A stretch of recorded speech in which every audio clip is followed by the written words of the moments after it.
Da li je teže napisati pesmu iz sopstvene rane ili pak pesmu koja će preživjeti 3 kafanske runde? Moj današnji gost je Bane Opačić, čovjek kojeg zaista nema potrebe posebno predstavljati i daje vrlo zanimljiv odgovor na moje pitanje.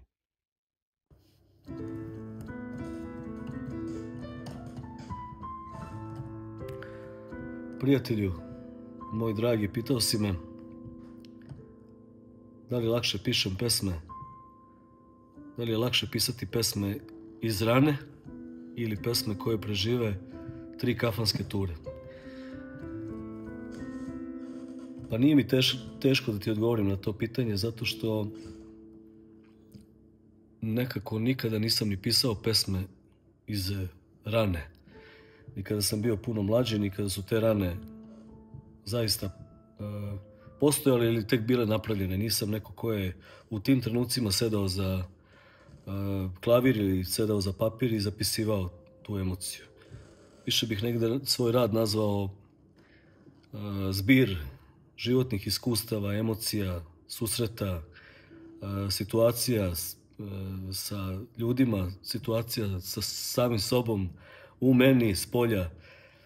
Tako da sve ovo što stvaram već godinama, evo 25 godina kako to radim profesionalno i plus još bar 10 kako sam to radio iz nekih drugih potreba, ali nikada te potrebe nisu bile drugačije nego potrebe za stvaranjem, za kreacijom.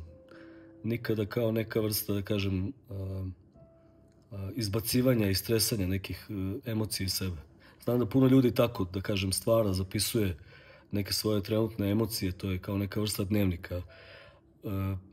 Moje pesme možda jesu svojevrsni dnevnik mog života, ali na neki drugi način, kao zbir svega šta ja jesam kao čovjek, šta sam postao kroz sva svoja iskustva. Međutim, kao što ti dobro znaš, ja sam već skoro 15 godina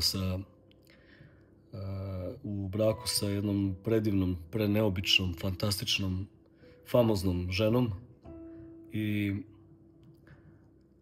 ako su i postojale neke rane u mom životu, preko njih je sada onaj jedan debeo sloj kože koji ih je tako dobro pokrio da to sad više nisu rane nego neka oklopna tvrda mesta na meni i u meni.